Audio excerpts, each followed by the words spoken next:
Welcome to Tea and Games.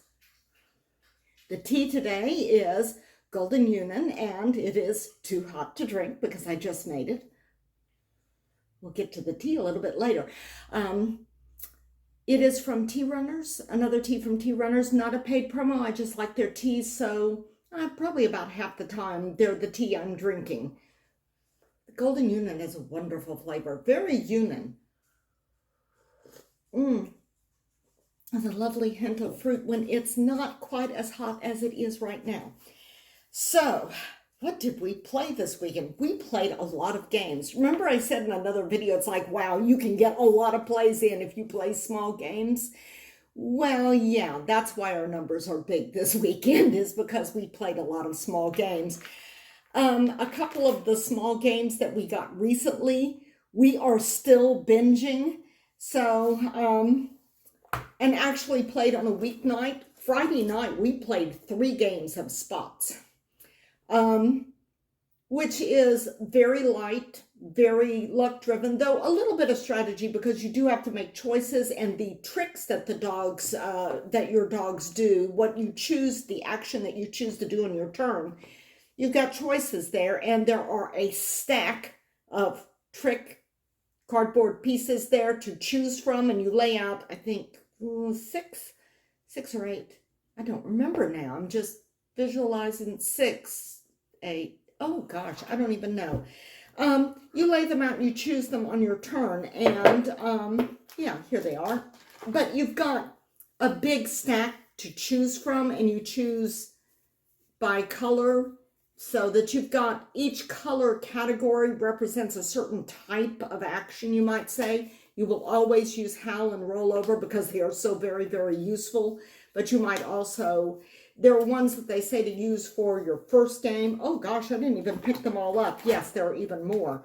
So the ones that you lay out, you're going to have 2 of this and then 1 of everything else. I think so. 2, 3, 4, 5, 6. Yeah, I think there are 6.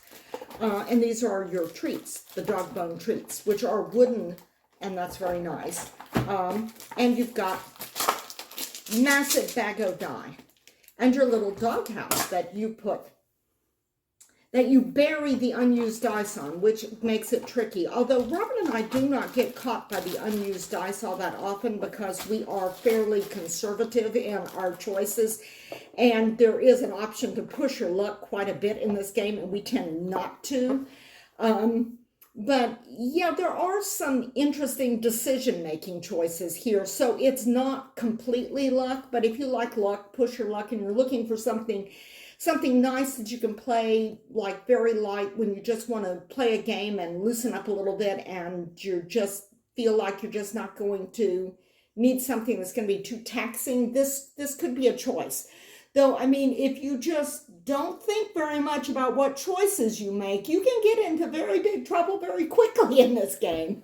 But it's so light, it doesn't really matter. I mean, if you go bust and it wipes some things out, then you just start again and you're fine. Or you should be, or you might be. We also, besides the 3 games of spots on Friday night, Stew was last week's Button Shy game of the week that was on sale for half price, and being a fall game and having heard some good things about it, I got it, and it came in the mail on Friday. So Friday night, after 3 games of spots, we learned how to play Stew, which is a flat-out bluffing game, 18-card bluffing game. It will play up to 4. Robert and I are trying to figure out how this would work with 4 because it plays so beautifully at 2. Essentially, you're laying down cards into a stew pot. You have vermin, which must be fed one way or another. And oddly enough, the vegan vagabond is considered amongst the vermin, though he's a special type of vermin. But you have boar, fox, rabbit, raccoon, and gopher cards. And each one of these eat a specific type of ingredient. Now, when you draw a card, you can choose to, if that card is a carrot, you can choose to put the carrot on the rabbit or put it into the stew that's face down on the table. You could also feed the carrot to the vagabond.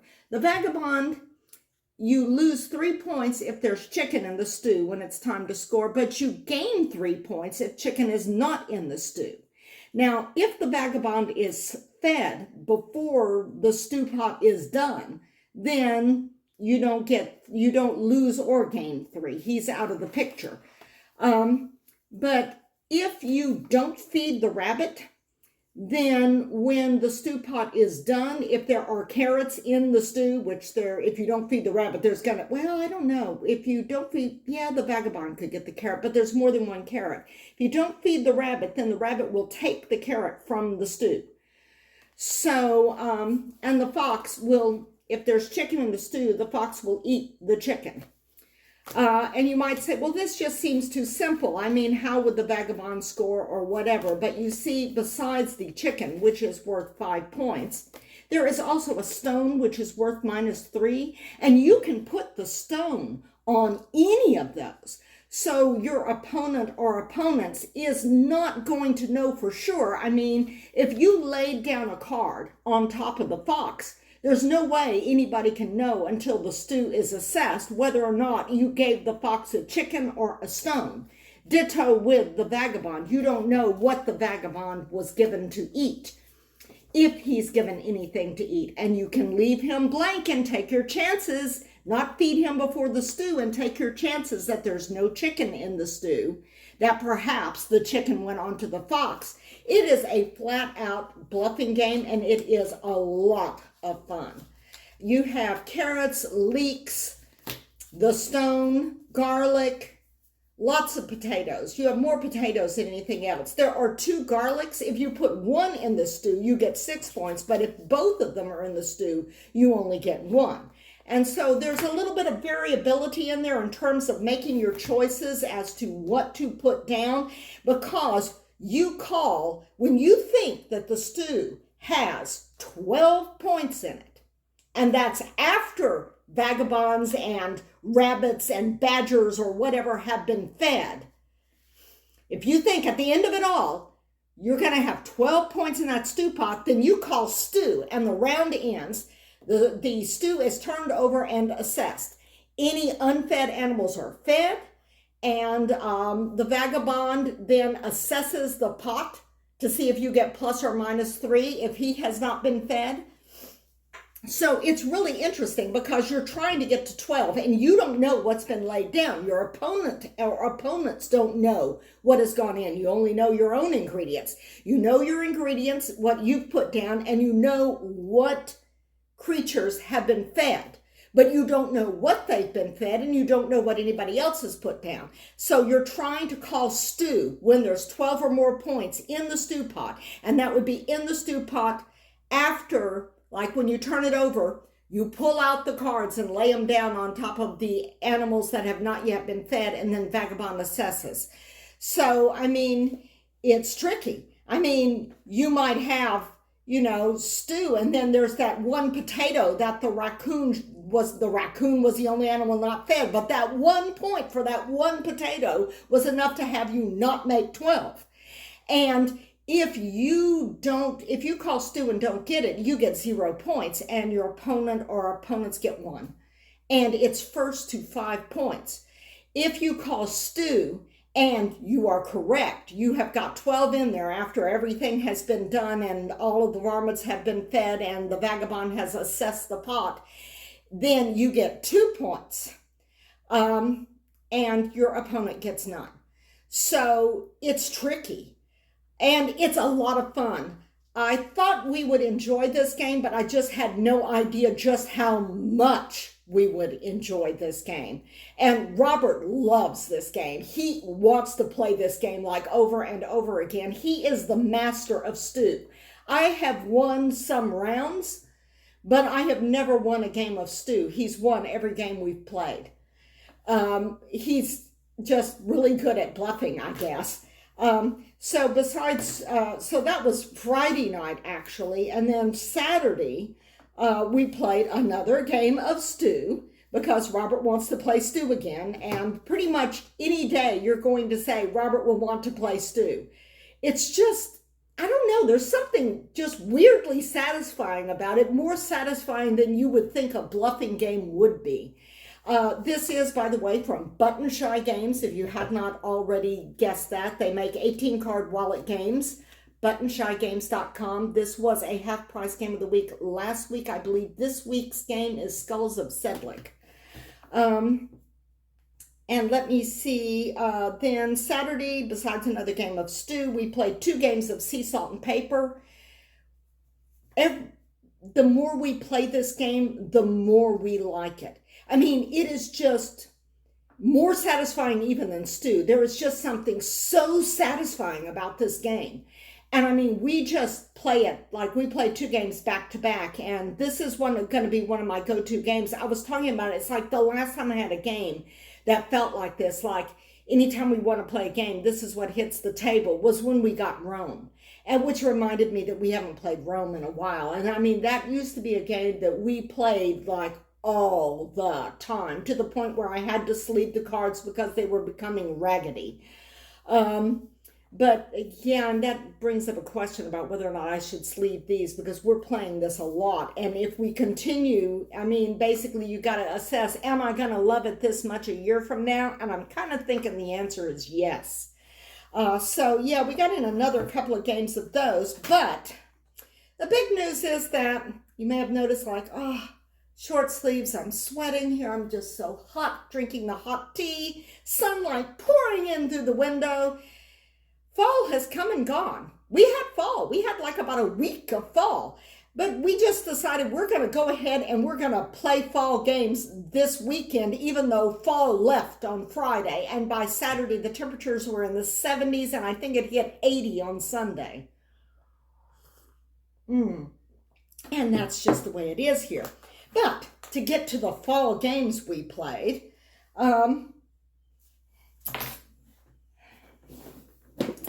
Indian Summer. This game is designed by Uwe Rosenberg.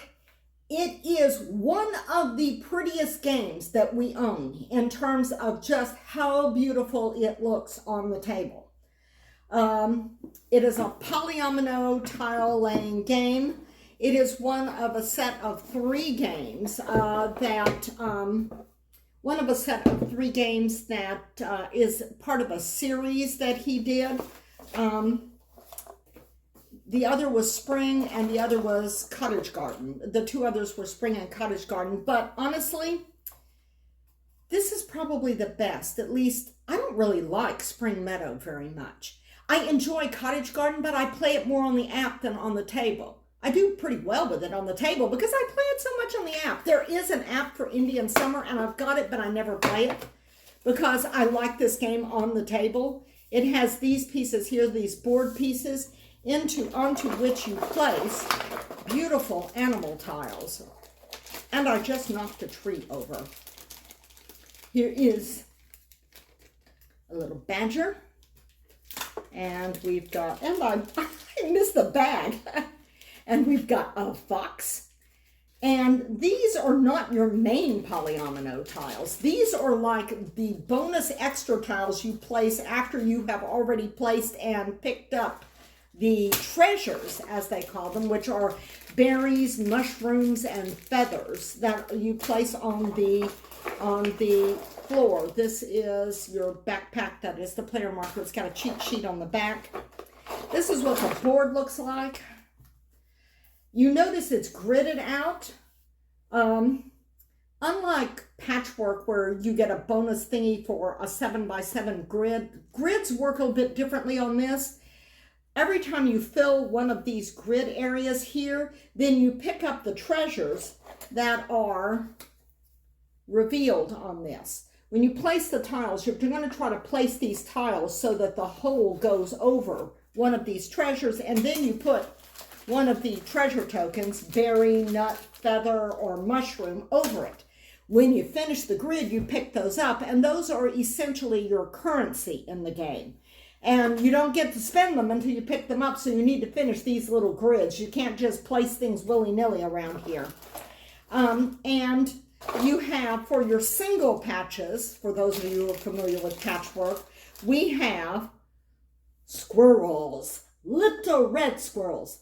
And they are in all sorts of different cute poses. And here are your nut tokens, which I bagged with the squirrels instead of with the other treasures. But those can be placed. Squirrels are kind of interesting in the placement of stuff on this game, because those one patches can be very, very important.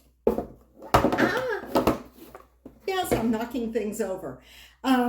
This is the marker this is one of those games like Cottage Garden and the others where you lay these polyomino tiles in a circle around the board, but you don't put them all out. This marks the beginning and the end as it moves around, and you pull 5 from there to your player area, and those are the 5 that you choose from, and then you can refill. And so that's kind of an interesting mechanic. You get special actions. What I was going to say about the squirrels, though, you know how important those one patch things are in polyomino games, the one squares. Well, for these, you can take actions and special actions when you play this game, and you can place a squirrel for free as your main action. But you also have an unlimited number of special actions. And you can also place squirrels as a special action, but you have to pay a nut in order to place the squirrel. So they're not free if you use them as a special action, but you have an unlimited number of special actions. So if you've got enough nuts and you've got a whole bunch of holes in your board, then you can just spend your nuts to get that. But nuts are currency, and you count them up at the end of the game if there is a tie, which there was. Well, no, there wasn't. No, squirrels are currency. The first one who finishes ends the game. But yeah, you've got to be first, but you also need to save your nuts to some extent. Feathers are the most expensive thing on the board, and you can use those to take 2 main actions on your turn. And there's also one other special action where you can take a polyomino from another player. This is not a 2-player game, but we have only played it at 2. This is a 1 to 4-player game. And you can see, I will try to put up a little insert here to show you just how beautiful this is on the table when it's all filled in and you've got squirrels and everything. I do not know if this is still in print. I do know that it is pretty popular, particularly as a fall game. This is, in my opinion, the fall game, but then we really love polyomino tile laying games. Well, we like tile laying games, and I left the game book out. We like tile laying games, and we went from tile laying to polyomino tile laying. We've got just a really crazy amount of tile laying games and polyomino tile laying games in our collection. We don't have a huge number of fall games, though, because fall is just so iffy here in Texas, particularly in this area. So, you know, it comes and goes. So we have a limited number of fall games because it kind of feels like, well, you know, we play this game during the fall, and then fall is gone, and then it's like it's summer again, and then it's winter, and then it's fall again, and then it's summer, and then it might be thinking about winter, but no, it's summer again, and maybe we'll have a couple of more days of fall. So, you know, fall is just such a nebulous concept or something, and that we just don't stack up a lot of fall games because fall is like a really short season, a very short indeterminate season. But it is my favorite. It is my favorite time of the year, maybe because I grew up in this area. Actually, I think it may be because it's just such a special thing. It comes and it feels great with the cool air, and the leaves are all rustling, and the slant of the sunlight is different in the fall. And I don't know, maybe that's why I like fall so much. It just feels special. And you know it's not going to last. I mean, it's real short.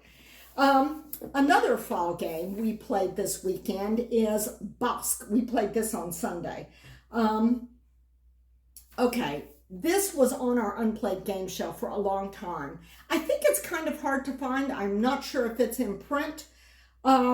This is another beautiful game. This will also fall into the category of very beautiful games. As you can tell from the artwork on the cover, and the artwork on the cover, sometimes there are games that have lovely cover artwork and you open up the box and you kind of go, bleh, it's very bland. But no, this is beautiful. We got it off our unplayed game shelf last fall. And I don't remember what I said about it in the video, but I remember I was not crazy about it. I didn't like it. It felt, I don't know, fiddly and annoying and kind of confusing. I just didn't see how anybody could ever get the hang of it, or it didn't click with me, and I really didn't like it. Robert, I kind of felt like, well, yeah, this is a wash. And Robert's going like, no, we should keep it. Mostly because it's pretty, and he thought it had more merit than I did. And this is the board for it. This is the board for more players, and this is the board that you would use for 2 players. It's got larger squares and fewer squares. And this is the wind marker. It folds out. It says Bosque on the other side. But I wasn't crazy about it. I mean, I really wasn't. It was one of those games I just kind of felt like I could live without this and not even miss it. Except that it's so pretty. But then, this year, and it's got beautiful components. I mean, this is why Robert did not want to get rid of it, I think, is because gorgeous components. Wooden leaves, and you have these other leaf tokens here that determine how many leaves fall. You've got these stand-up trees in fall colors. You have orange, red, make sure I put them back in the right spots, yellow, and the ever popular purple. They're not as big as the trees in photosynthesis, not as big as some of the trees in photosynthesis. And the leaves, I should say, are different shapes depending upon which color you choose, which is a nice touch. You also have little squirrels. Here are the squirrels. These are the fattest squirrels in the world. And by the way, we have totally changed our mind on this game, and we're not getting rid of it. Not for anything, I don't think. And you say, well, that squirrel doesn't look particularly fat. Yeah, but look at that squirrel's butt. Yeah, that's a phrase you never thought you'd hear. That squirrel has got some junk in the trunk. They're very just weirdly wide meeples. I don't know, maybe you're supposed to lay them down like flat like this rather than stand up, but they stand up really well, so I don't know why you would do that, because I mean, it's so wide, it's got a nice wide base. But yes, these are the fattest squirrel meeples I think you will ever find in a game. But when we played it this time, even though we only played it once last time and last year, once a year ago, and we were not crazy about it, or at least I wasn't, this year, I actually remembered a lot of stuff. I mean, we had to go through the rule book and kind of learn it again, but we picked it up pretty quickly. And I remembered a bunch of stuff about how you score stuff and how things are laid out, because you start off, you have one season, and you have one season in which you place out your trees, and then you score them going row, row, row, row, row, row, row, row. And that goes by the numbers that are on the trees, and that is the second season. And then the third season, which is autumn, you scatter your leaves on the trees according to the way the wind marker blows. And you do the scoring on that in winter as area control, like area majority, I should say.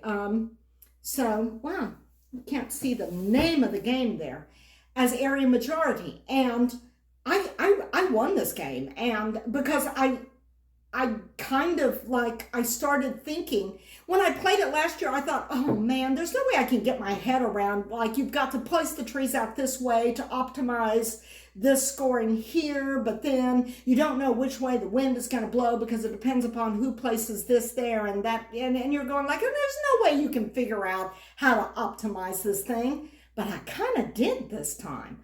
So it's like this time something about the game clicked. So, I mean, if you ever play a game only once and it falls flat, it might be worth giving it a second playthrough, even if it's a year later, because I was really sort of surprised because my impression of this game now is really different from what my impression of the game was before. I like this. So, yeah. And it's not just because I won, but because when I looked at the board this time, I kind of understood what was happening in the game, and I didn't before. It still seems like gameplay is a little, I don't know, a little chaotic in some ways because because you don't have just like this one thing that you're doing from beginning of the game to the other. The beginning you do this, and then later in the game you like totally shift everything and you do that. So yeah, it's something that you'll need to get used to. But it is beautiful. And if we can get the hang of it, you can get the hang of it, is the way I feel about it, because we are not terribly sophisticated board gamers. And this game is not rated as being very heavy. But you know, I mean, the first time I played it, I just kind of went, ah. But this time I played it, I'm kind of going like, yeah, I think I got this. So yeah, I know this is on a number of people's wish list, and I've heard people mention that it's hard to find. If you can get a hold of a copy, it would be worth trying out to see if you're one of those people that it really clicks with. And if it doesn't click with you on the first play it again. Let your brain work on it quietly in the background for a little while. And of course, being fall, we had to start our plays of Creature Comforts, which we will play all fall and probably all winter too, until the weather warms up in spring, because we love this game. It's dice placement, worker placement. It's cute. It's fun. It is just like a weirdly amount of fun. All of these kind of groans and table talk about the dice rolls. And it's not totally luck driven in some ways because you roll your own dice, but you place your workers before all of the dice are rolled, because there's a pool of dice that everyone must use, plus there is the pool of dice that you must use. And there are so many worker placement spots on this, and you can share spots on this. So this game is not... It's not mean, it's not brutal, it's a lot of fun, and we usually are constantly making snide comments about the dice rolls. But the thing is, there's something you can do on every turn. And if one of your workers can't be used on that turn, you get a lessons learned token, which means that you can change one of the dice, either one up or one down, on your next turn, or the turn after that, at some future point. And so that mitigates that dice thing quite a bit. And it also mitigates, like, if you just end up like just totally going bust on a couple of worker placements, you get compensated for it, which can really pay off in future rounds. So yeah, it's very well balanced. I like it a lot. The only thing we don't like is we don't like the loon. And I said this to a friend of mine, and he's going like, what are you talking about? Loons, they're like great birds, you know? And I'm going like, no, we don't like the loon. The loon does not bring out our best self. The loon in this game, he is a visitor to the inn. That's a card that you turn over every month or season that you have. You turn over a new visitor to the inn, which gives you, if you go to that location, special things that you can do, or sometimes special abilities. There are a few things that will say you must do this immediately, but a lot of them it will say like all month long, you all have this benefit. And that can be very, very helpful. The loon, the reason why I say it does not bring out our best selves is that the loon says that immediately you need to give one of your workers to the player on your left or right or whatever. Since we play this at 2 players, we just exchange workers. And when you go out to place your workers, you must place the other player's worker before you place yours, and nobody can move any workers after they are placed. So we don't generally like games with take that. This is the only take that there is in games. I mean, there are a few games that we play that have a little bit of that in it, and it feels okay within the context of the game. But this game is just so flipping nice. You can do great stuff pretty much on any turn. Though you may bomb out here and there, there's still a lot you can do with whatever, because there's a huge pile of dice. You can do a lot with it. But it feels incongruous to have the loon say, okay, you get to place one of your neighbor's dice someplace. And of course, the idea is that you're going to stick it someplace like on the workshop area or something where you know there's no way he's going to be able to make that. Or place it like over here where he just gets a rock. And I mean, there are things that require rocks, but it's not like when you've got things like, oh, you can get 4 wheat or 3 apples and 2 yarns and all of these, and coins, but it's just, and you're just going like, well, okay, he can just get a rock this turn, so although you do not have to resolve every worker that you put out. Besides ones that it turns out that you don't have a dice that can go there that will make it work, you can also just choose not to resolve a dice when it comes to the resolution of the worker placement and the dice thing and take a lessons learned token. I mean, they could always do that, but it just seems like that the loon encourages players to try to do something mean to somebody that is at the table with them.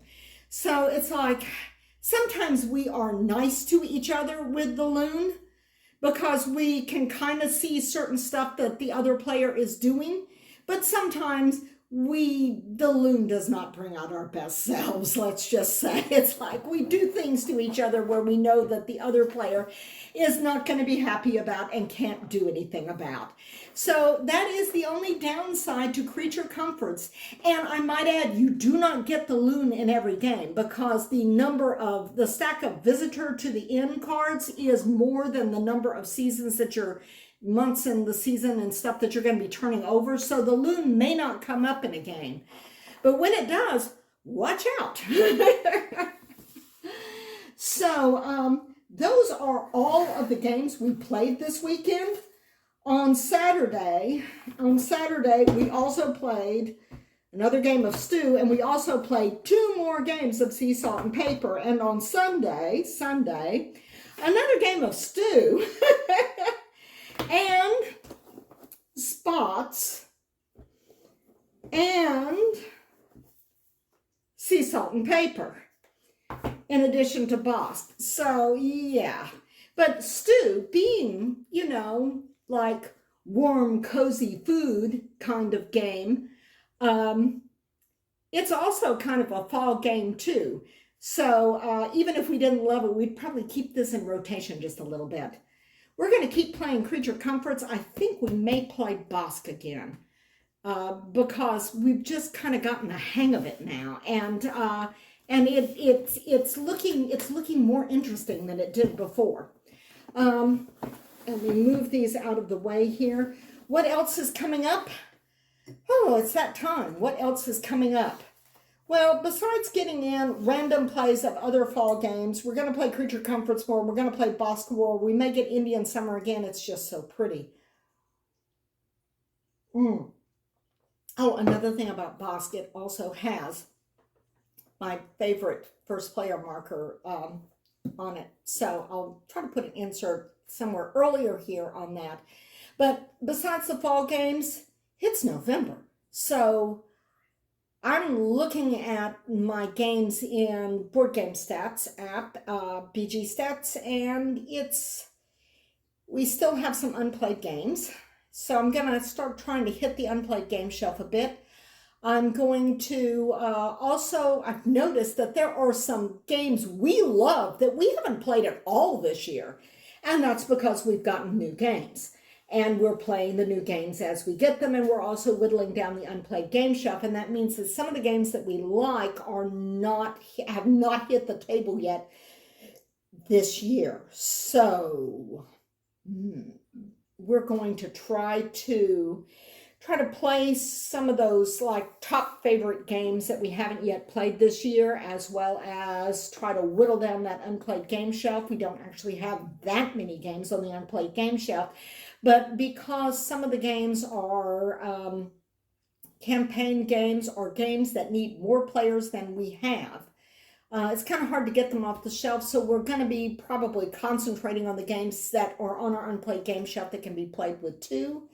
But as far as multiplayer goes, it looks like we may be getting together with friends. The thing that kind of fell through for Halloween, though I don't know if we're going to be playing some of the games we wanted to play at Halloween, but we're going to maybe be seeing having a bunch of people over this weekend to play games. And if everyone can make it, and right now it looks like they can, then that means there's going to be 5 of us, which means that some of those games that need 3 players or more might be able to be pulled out and played. I think 5 is sufficient number for us to maybe pull some of those games out. I mean, there are some of those that are just flat out party games, and I think probably I should hold off until I can corral maybe 1 or 2 more than 5, but yeah, we may be able to get some of those off the unplayed game shelf this weekend. Maybe just 1, because there's just so many games that we want to play, because there's just so many good games.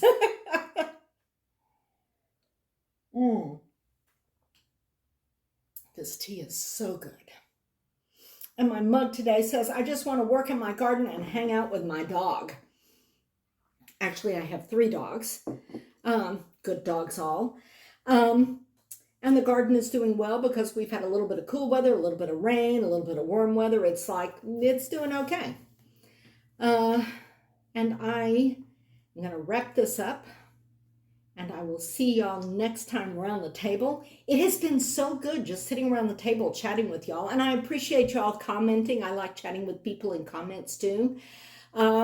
And I appreciate y'all hanging out with me here and talking about games. Let me know what you think of the fall games I've played, and what you're playing for this fall. What games are the must-plays on your fall games list? And I will see you next time around the table.